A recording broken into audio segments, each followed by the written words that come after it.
एक दिन एक औरत भागते भागते हुए महिला पुलिस स्टेशन पर पहुंचती हैं और वहां पर जो थाने की इंचार्ज होती हैं उनसे बोलती हैं कि मैडम, हम आपसे निवेदन करते हैं कि प्लीज जल्दी से आप मेरे साथ चलिए और मेरे बेटे की जान बचा लीजिए। इंचार्ज महोदया कहती हैं कि आखिर क्या हुआ है ऐसा, आपकी बेटे को कौन है जो मारना चाहता है। वो बताती हैं कि कोई और नहीं, मेरी बहू है, और अगर आप लेट करेंगी तो हो सकता है कि मेरे बेटे की जान चली जाए। प्लीज जितनी जल्दी हो सके उतनी जल्दी चलिए और मेरे बेटे की जान बचा लीजिए। इंचार्ज महोदया तुरंत अपनी गाड़ी निकालती हैं और उस औरत को अपनी गाड़ी में बैठालती हैं और उसके साथ में तुरंत उसके घर के लिए रवाना हो जाती हैं। और उसके घर पर जैसे ही पहुंचती हैं, दरवाजा बाहर अंदर से लॉक होता है, वो बेल बजाती हैं और बेल जैसे ही बजाती हैं अंदर से एक औरत आती है और उससे पूछती हैं कि कहाँ हैं आपके पति। तो बताती है कि वो आराम कर रहे हैं। और जब पुलिस उस रूम के अंदर जाती है देखने के लिए, तो वो जो लड़का होता है उसके हाथ पैर बंधे होते हैं और उसके मुंह पर टेप लगा होता है। पुलिस उस लड़के को तुरंत छुड़वाती है और छुड़वाने के बाद में उसकी जांच के लिए मेडिकल रिपोर्ट, उस लड़के को मेडिकल टेस्ट के लिए भेजती है। और जब उस लड़के की मेडिकल रिपोर्ट आती है तो मेडिकल रिपोर्ट में जो डॉक्टर पुलिस को बताते हैं, वो बताते हैं कि उस लड़के की जो बॉडी में है उसमें जहर पाया गया था। और पुलिस इस आधार पर उस लड़के की पत्नी को गिरफ्तार करती है और गिरफ्तार करने के बाद में कोर्ट उसको 3 साल की सजा सुनाती है और जेल भेज देती है। उसके बाद में जो वो औरत और उसका जो बेटा होता है वो पुलिस को एक ऐसी कहानी बताता है जिसको सुन करके हैरान हो जाती है, परेशान हो जाती है। आदाब, नमस्कार, सत श्री अकाल। मैं सागर पटेल आप लोगों से एक छोटी सी गुजारिश करता हूं कि अगर आप लोग मेरे इस चैनल पर नए आए हैं तो मेरे इस चैनल को सब्सक्राइब कर बेल आइकन को दबाना ना भूलें।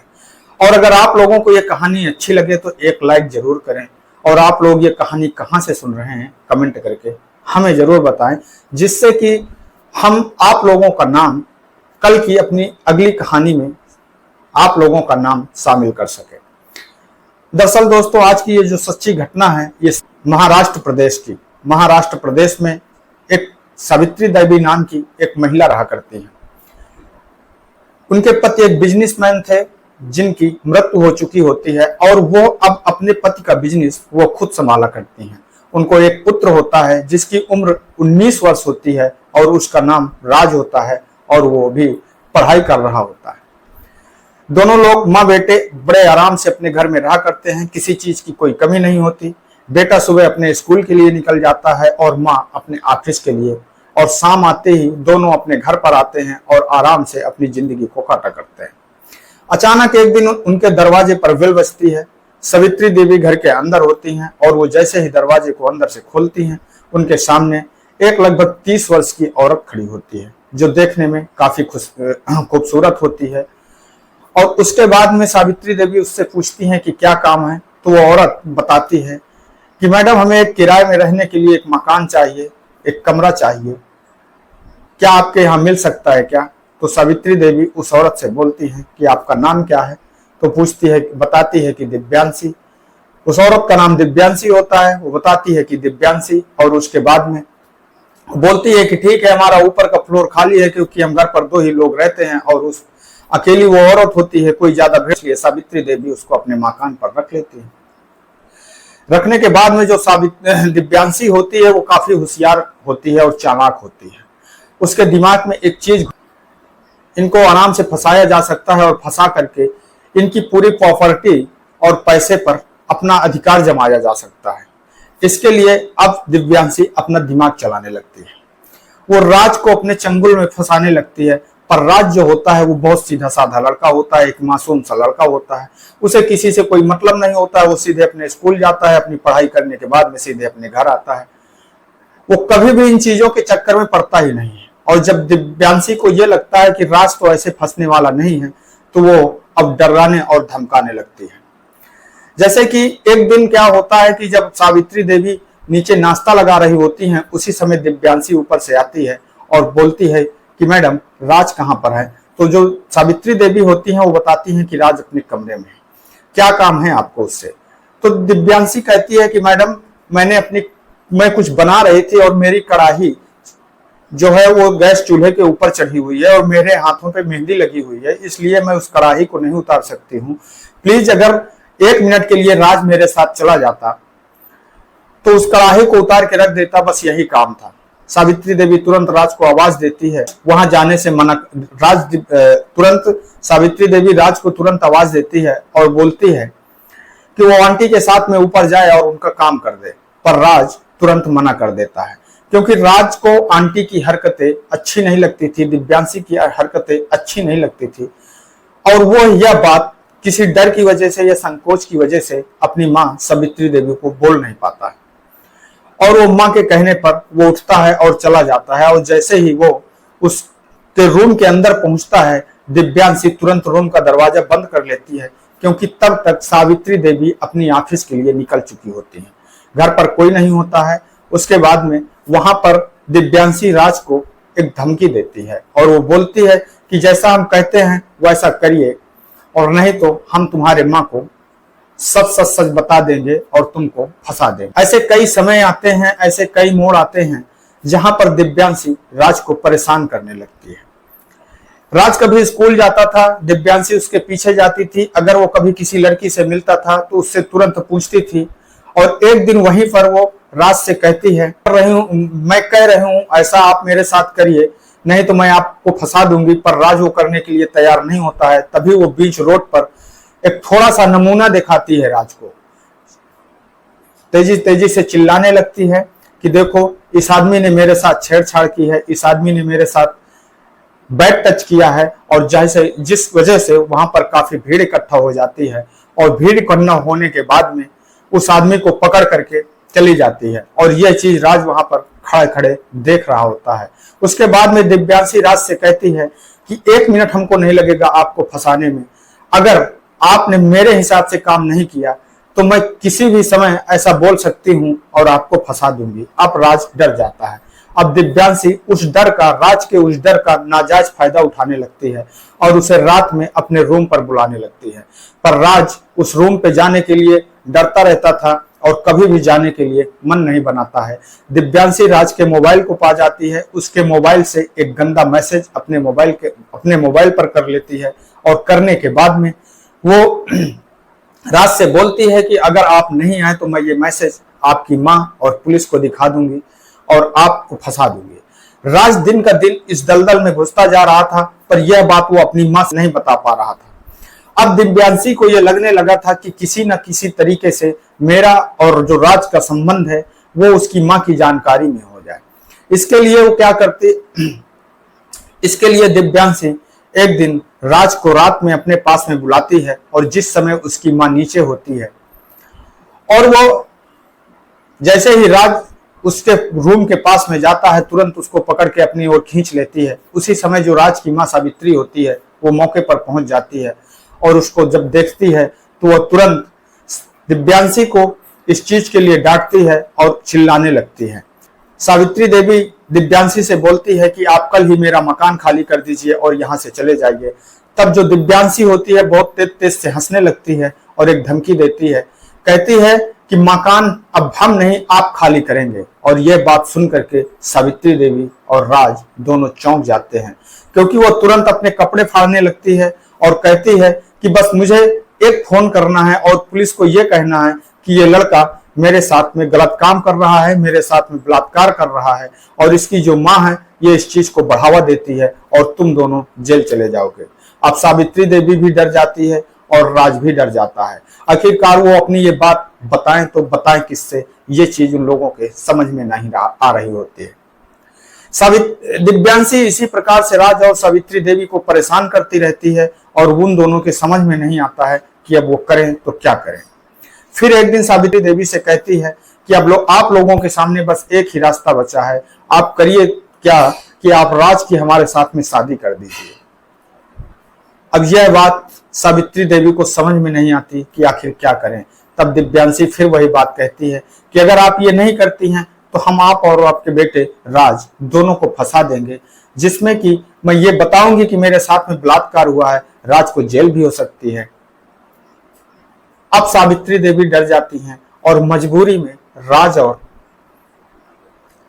और दिव्यांशी की शादी करवा देती हैं। शादी के बाद में दिव्यांशी तो उन लोगों पर एक से एक अत्याचार ही करने लगती है। वो आए दिन उन लोगों से मारपीट करने लगती है और उन लोगों को धमकी देने लगती है।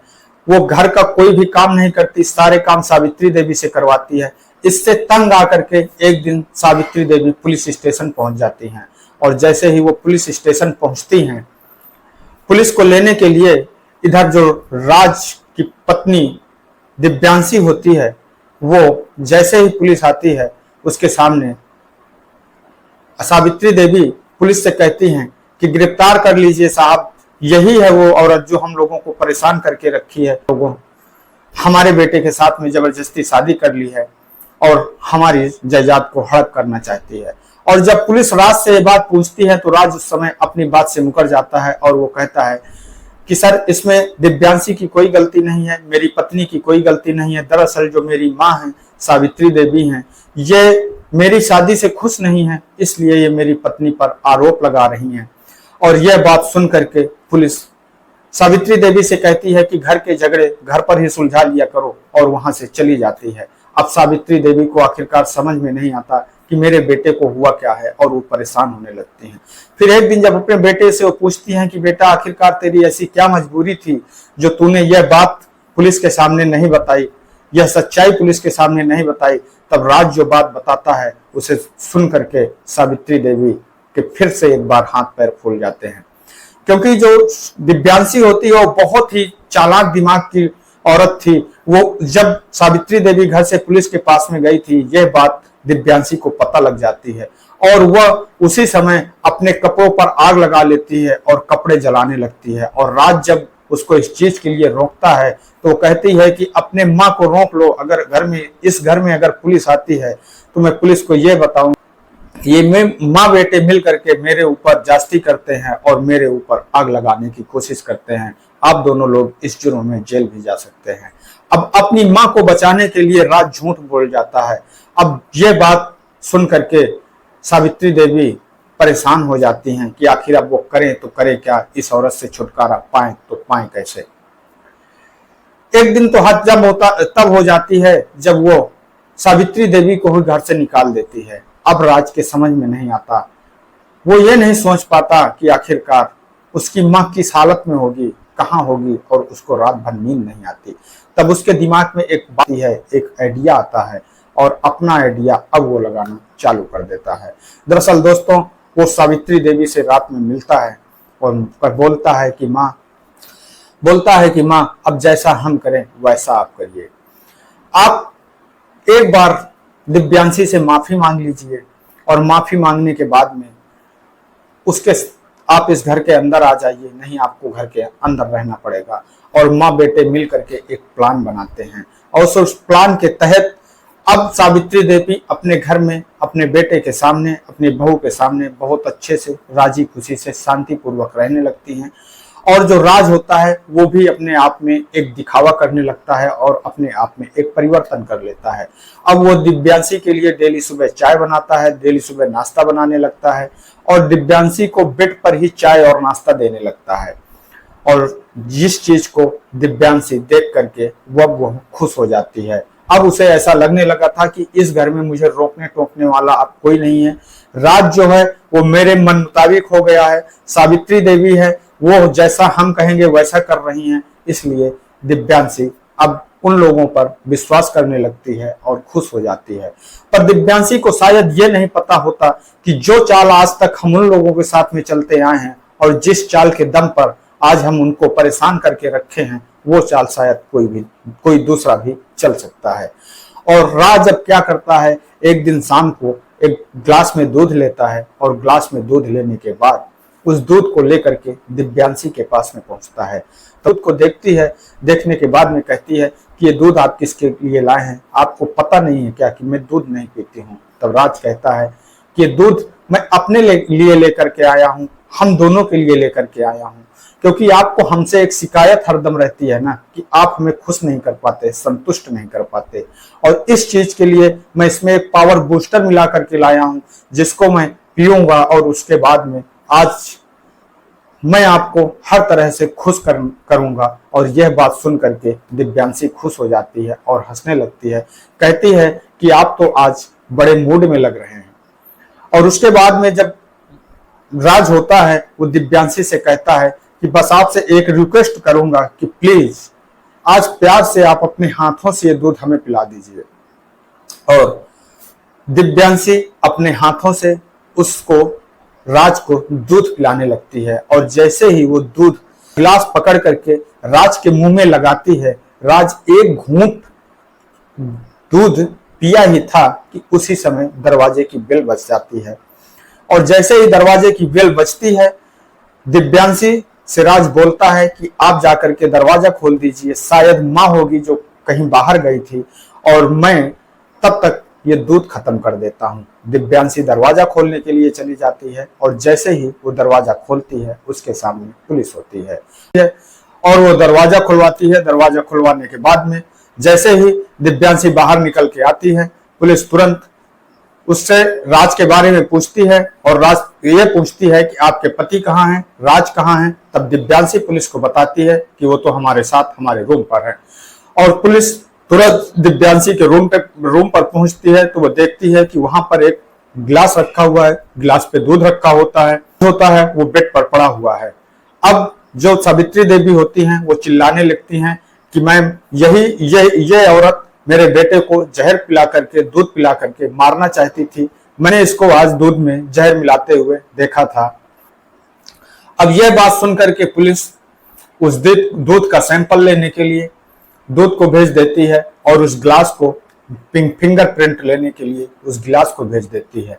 और जब उन दोनों चीजों की रिपोर्ट आती है तो उसमें जो ग्लास में फिंगरप्रिंट के निशान होते हैं वो दिव्यांशी के होते हैं और जो दूध में जहर भी होता है, जिसको थोड़ा सा केवल राज ने पिया होता है, जिसकी वजह से उसकी मृत्यु नहीं होती और वह अस्पताल में जाने के बाद में पूरी तरह से ठीक हो जाता है। राज की सूझबूझ की वजह से आज वो माँ बेटे फिर से एक बार बच जाते हैं। पर शायद राज यह चीज पहले सोच लेता और अपनी माँ को ये बात पहले ही बता देता तो उन्हें जो ये कष्ट झेलने पड़ते हैं वो न झेलने पड़ते। इस कहानी को सुनाने का उद्देश्य केवल इतना है कि हमारे आपके जो भी बच्चे होते हैं उनसे हम एक इस तरीके का व्यवहार करें कि उनके साथ में जो भी परिस्थितियां हों, जो भी समस्याएं हों, वो हमको और आपको बता सकें। मैं आपका दोस्त सागर पटेल इन्हीं शब्दों के साथ आप लोगों से विदा लेंगे। कल फिर मिलेंगे किसी एक नई कहानी के साथ में। तब तक के लिए नमस्कार। जय हिंद, जय भारत।